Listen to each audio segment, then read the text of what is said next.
Dan gaji ke-13 dari segi perusahaan, kemarin saya sudah berbicara dengan Menteri Tenaga Kerja. Menteri Tenaga Kerja juga akan mempersiapkan untuk itu. Kemudian yang dari segi lain, tanyakan Bu Menteri Keuangan. Kemudian yang terkait dari konsumsi, tentu konsumsi kita akan genjot kalau daya belinya meningkat. Nah, daya beli ini kan terus kita dorong, antara lain dengan kebijakan termasuk di dalamnya PPH untuk kelas menengah ataupun pekerja dengan gaji di bawah 10 juta untuk sektor padat karya, dan juga untuk kuartal kedua, ketiga, keempat kita akan evaluasi stimulus yang kita berikan di Q1. Jadi ini sambil bergerak kita akan melihat program-program lanjutnya.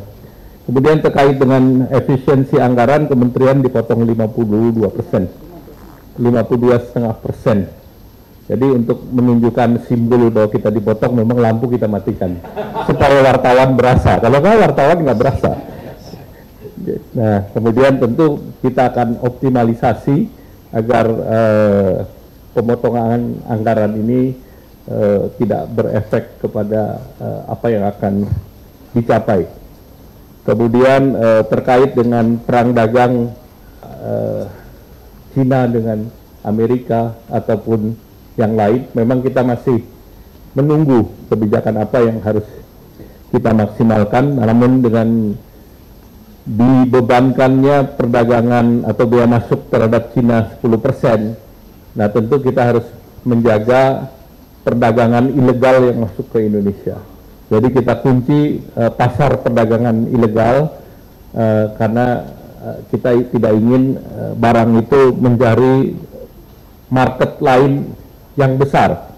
Jadi market kita dengan Amerika kan sebetulnya kalau untuk consumer product jumlah penduduknya unda-undi gitu. Jadi kalau kita 280, Amerika 320 juta, dan dari segi consumer product bukan hanya dari segi mereka mengenakan 10%, tetapi dari freight cost ke Indonesia juga jauh lebih pendek, sehingga produk mereka nanti akan sangat kompetitif, tetapi ini yang harus kita jaga.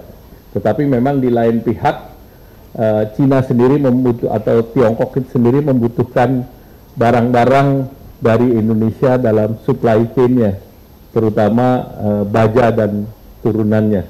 Sehingga tentu ini semuanya akan kita jaga. Dan bagi Indonesia sendiri terhadap Amerika saat sekarang posisi kita berbeda dengan Vietnam. Vietnam biaya masuknya adalah 0, dan ASEAN itu negara ketiga yang trade-nya positif dengan Amerika. Jadi setelah Kanada, kemudian China, Meksiko, itu ASEAN. Tetapi ASEAN itu yang tertinggi adalah Vietnam. Tetapi Vietnam karena special treatment, maka mereka tetap 0. Sedangkan Indonesia selama ini karena kita GSP-nya tidak diperpanjang sejak Trump 1.0, kemudian dilanjutkan dengan Presiden Biden yang tidak memproses perundingan GSP Indonesia, di mana GSP kan tentunya ada spesial tarif untuk barang Indonesia. Karena tidak dilanjutkan, maka barang-barang kita tetap kena sekitar 10-20%. Jadi bagi Indonesia posisi ini belum ada perubahan. Jadi mungkin itu saja yang saya jawab. Ada lagi? Sekarang di Kementerian Perekonomian, dan memang kita juga sudah melihat dan sudah bahas dengan World Bank dan Jepang pada saat nanti Amerika tidak, dalam tanda petik, seandainya mereka retract. Nah ini JETI akan tetap terus berjalan dengan negara-negara yang masuk di JETI tersebut. Ya. Tiga lagi yang namanya core inflation masih naik. Jadi kalau core inflation masih naik berarti daya beli masih oke, dan kita cross check dengan indeks keyakinan konsumen juga yang masih tinggi, sehingga itu yang mengatakan bahwa kita masih oke.